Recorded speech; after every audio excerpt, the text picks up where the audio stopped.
por eso llegó al Departamento de Trabajo. Se preocupó porque el Departamento de Trabajo pueda ser secretaría.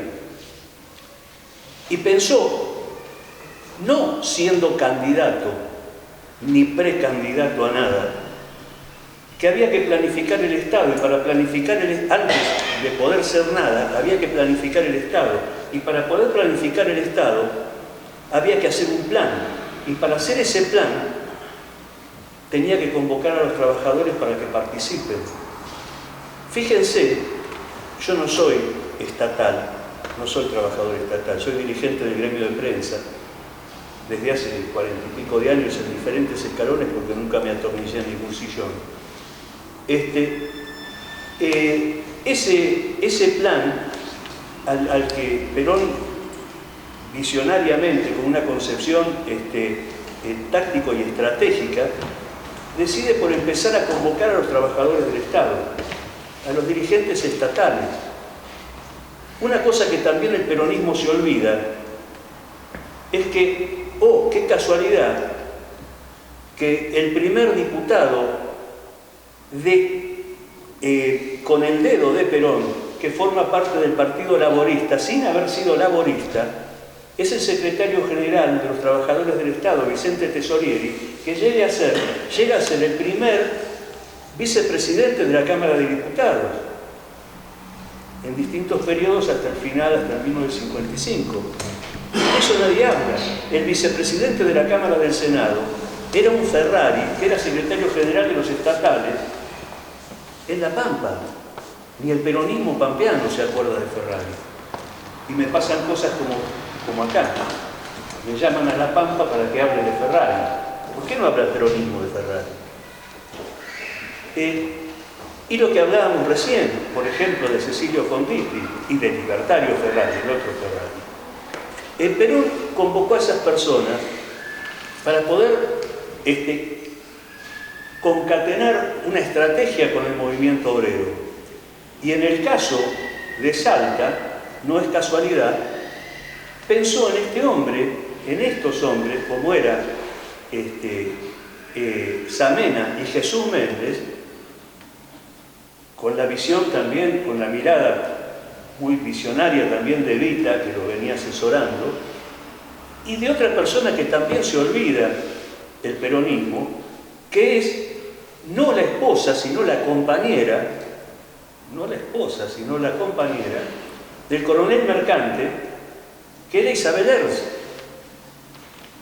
que después con la que tiene su tercer hijo, no matrimonial, sino extramatrimonial, que le cuesta, fue en 1949 que nace Alejandro Mercante, que le cuesta a Mercante la separación del peronismo, porque Evita no le perdonó que siendo casado y teniendo ya 2 hijos adolescentes, tuviera un hijo extramatrimonial, aunque él no se había desentendido de eso, se lo había confesado a su esposa y le da el reconocimiento oficial. Evita no le perdona. Eso no se lo perdona. Le echa el peronismo la culpa a Mercante de que había sacado más votos que Perón en el 46 y por eso había habido una cuestión de celos, porque Mercante iba a querer ser el candidato a presidente en las próximas elecciones y lo iba a cagar a Perón. No, el tema no fue político.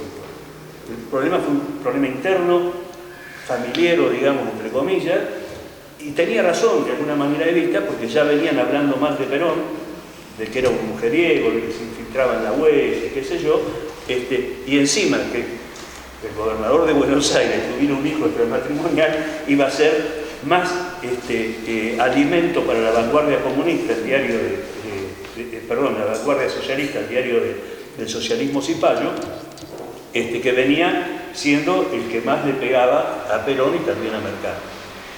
Bueno, estas fueron las razones reales. Y en el medio de todo esto, este hombre que empieza a crecer, Samena con Jesús Méndez, pero ¿qué pasa? Este es un problema que no pudo hasta hoy resolver el peronismo, porque siempre tuvo un proyecto que nunca termina de concluir. Se habla de un peronismo revolucionario. Claro, al lado de lo que venía, que era que venía siendo, que fue la década infame, hubo evidentemente una revolución. Pero fue como una revolución inconclusa, que tuvo sus límites democráticos y burgueses, que le cuesta la caída al propio peronismo. O sea, mucho se habla del plan Conintes, impuesto por Frondizi, pero el plan Conintes no lo hizo Frondizi. El plan Conintes lo elaboró Perón.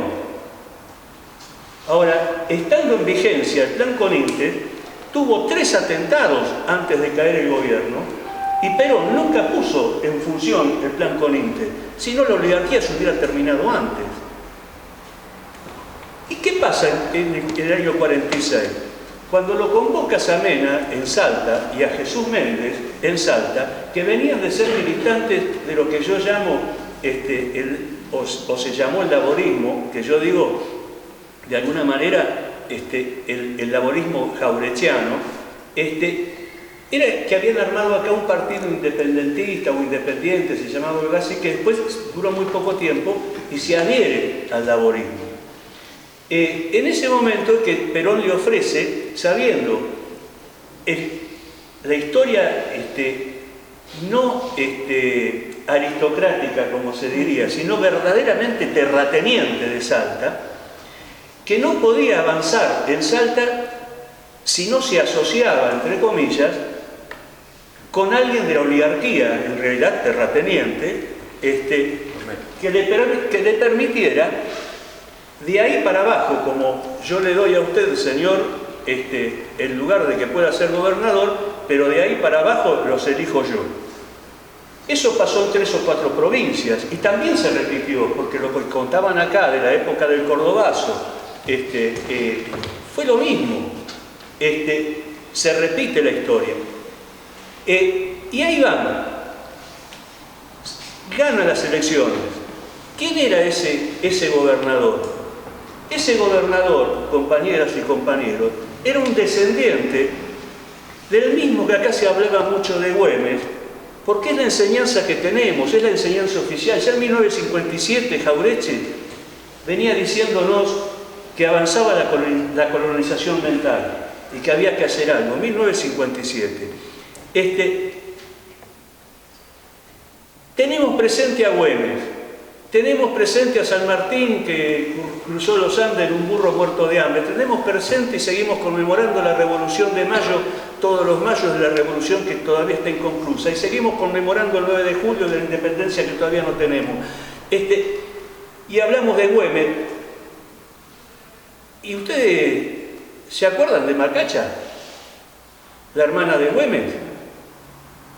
Ayer la pudimos recuperar, gracias a Dios, en Güemes, inaugurando una nueva biblioteca en la sede de los estatales que lleva el nombre de Macacha.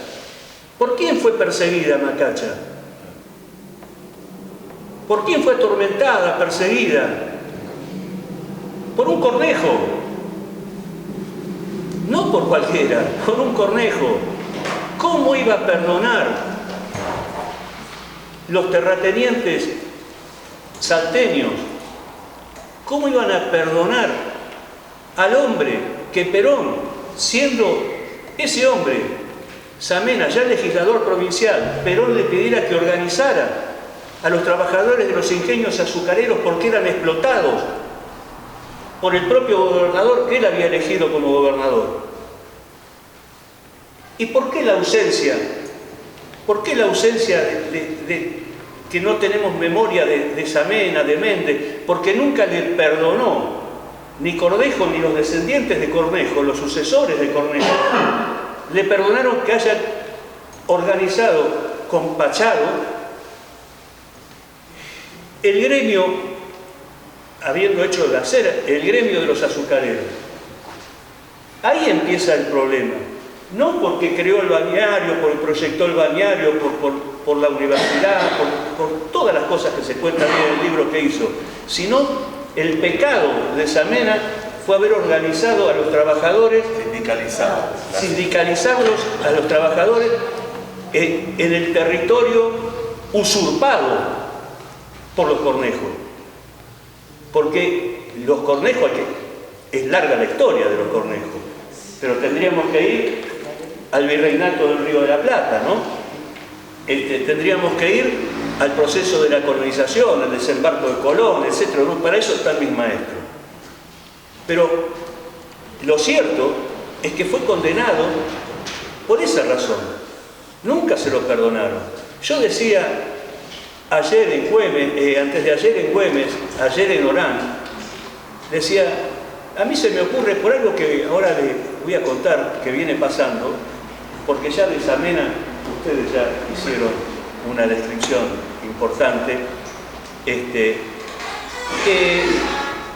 es lo que no le han perdonado y lo han condenado por todo esto de haber sido un tipo que no lo condenan por haber sido peronista, lo condenan por haber sido un tipo con identidad de clase que nunca renunció a eso que sintió y que nació y lo hizo crecer. A los dos y a Jesús Méndez, tipos que están hoy por hoy condenados. Fíjense lo que está pasando en Salta desde que salió. ¿Por qué llega el libro a repercutir en cierto ambiente? Porque lamentablemente el peronismo se dejó de formar cuadros, dejó de formar. Es mentira que con los 30.000 desaparecidos se interrumpió el trasvasamiento generacional. Es mentira, porque no nos mataron a todos. Yo soy uno de los sobrevivientes de la noche de los lápices. Lo que pasa es que los espacios políticos se empezaron a cerrar por intereses económicos y políticos, institucionales.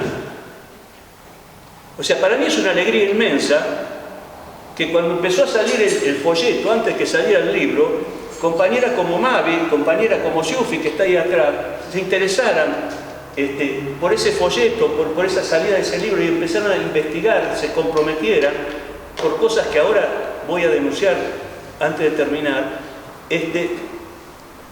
Y veo que esto al menos sirvió de que un compañero que viene de Buenos Aires logró, entre comillas, porque no soy dueño absolutamente de nada, que al fin hubiera un trasvasamiento generacional, aunque sean 4, aunque sean 5, no importa. Pero desde 2013, 2014, este libro salió creo que en el 17, ya no me acuerdo, tengo tantas cosas escritas. Sí, ¿no? En el 18. En el 18, pero los folletos habían salido antes. Y ya tiene 4 ediciones. ¿Y por qué fue? Porque hubo una concatenación entre esa interrupción inexistente de trasvasamiento generacional, solo por intereses políticos interrumpidos, entre la compañera Mavi y el compañero Figueroa.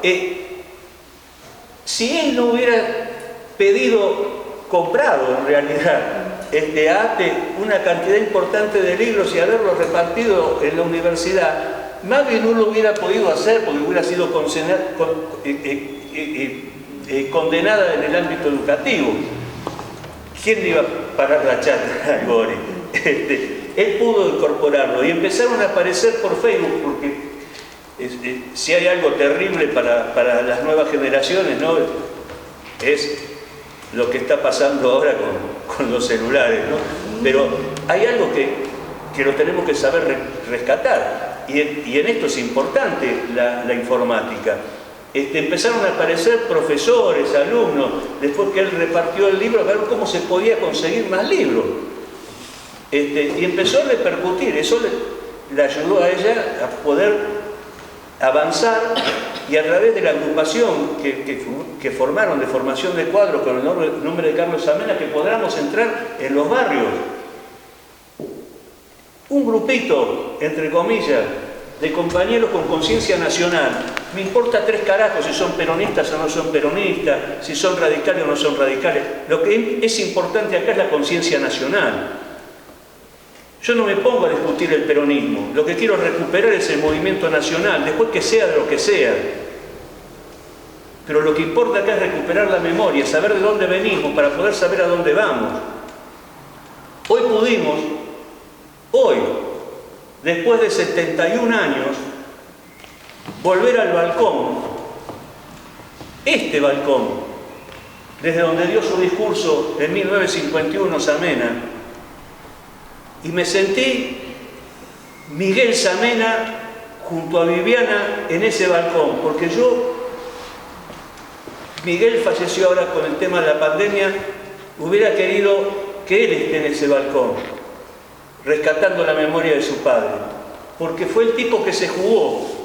Cuando yo lo encontré, por primera vez un día toqué el timbre, me atendieron en una biblioteca donde él era director del tema cultura, ¿y para qué me busca? Salió, me atendió una secretaria, dice, ¿para qué me busca? Y le digo, mire, yo soy fulano de tal, estoy investigando.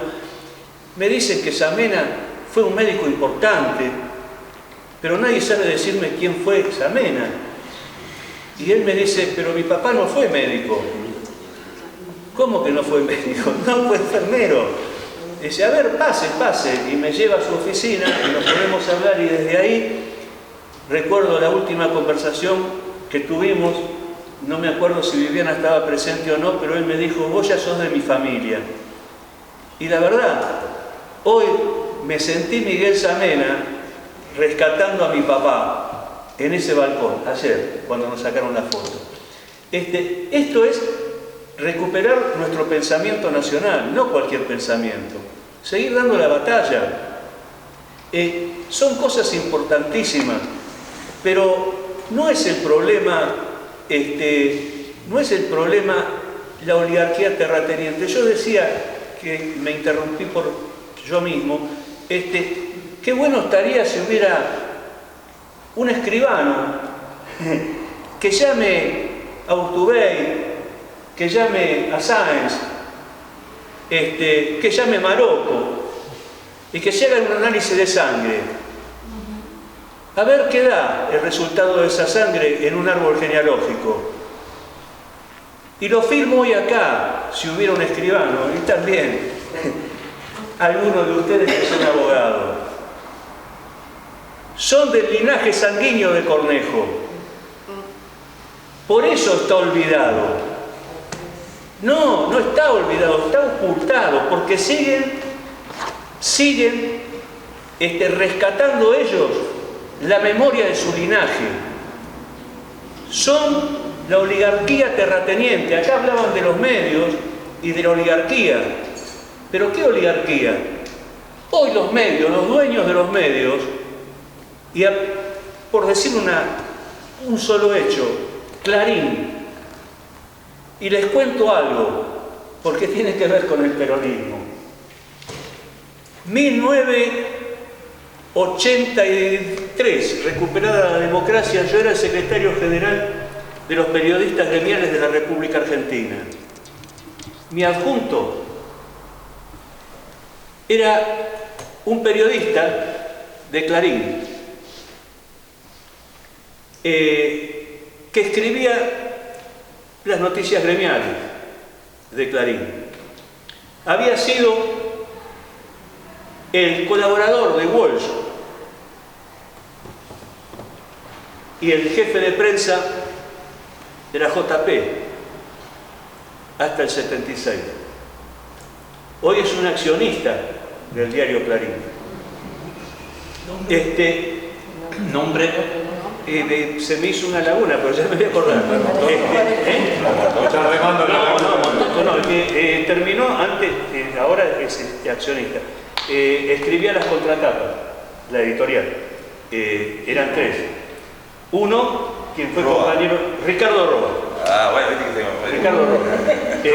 Uno, Ricardo Roa, de la JP, y el otro, quien fue nuestro secretario general del Frente Izquierda Popular en Formosa. Es el otro, tampoco me acuerdo del apellido. Sí, pero es ese, sí.